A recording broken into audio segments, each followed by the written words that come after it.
Bueno, a ber, 117. Orrialdeko 37. ariketa. Bueno, ariketa honetan, buruketa honetan eskatzen digute kalkulatzea, autobus batek zenbat leku dituen, jakinda, ba, aurretik gertatzen zen gauza batzu. Vale? Hau da, autobus horiek zentro batek kontratatzen dagoela txango baterako, eta esaten digute, leku guztiak, autobusak dituen leku guztiak betezkero, ikasle bakoitzak, edo ikasle bakoitzaren partea, izango zen ordaintzeko 12 euro. Baina, lau ikasle gutxiago joango baziren, ikasle bakoitza joango bazan, ordaindu beharko zuela 13,5 euro. Vale? Vale. Orduan, hasten gara, lehenengo. Autobusak X leku ditu, vale? Hori da eskatzen diguten. Beraz, horren arabera, joango gara aipatzen gauza guztiak. Lehenengo datua da, leku guztiak betetzen badira, bileteak balio duela 12 euro. Oda, ikasle bakoitzak 12 euro ordaindu beharko dituela.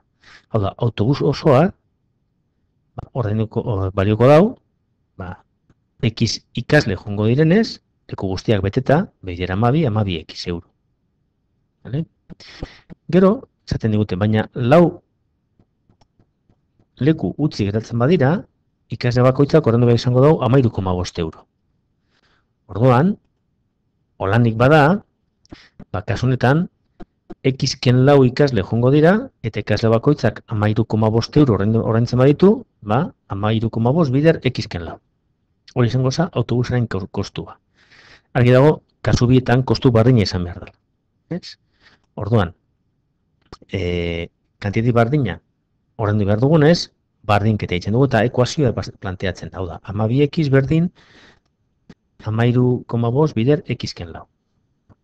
13,5 bider X-ken lau egiten badugu, geratzen da 13,5 X-ken 54.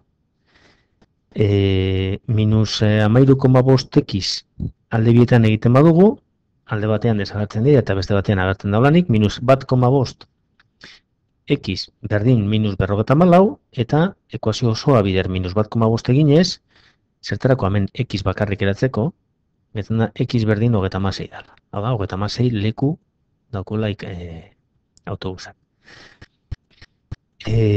Planteamenduan, fijaten bazara, egin duguna izan da bakarrik, aipatutako datuak, traslada eta kalkulatu autobusaren kostua. Hori da, kasu guztietan, edo kasu bietan, hau da, berdin da zenbat ikasle dira zen, modifikatzen ez den gauza, ez? Autobusak balio duena. Honekin ulertzen duzu.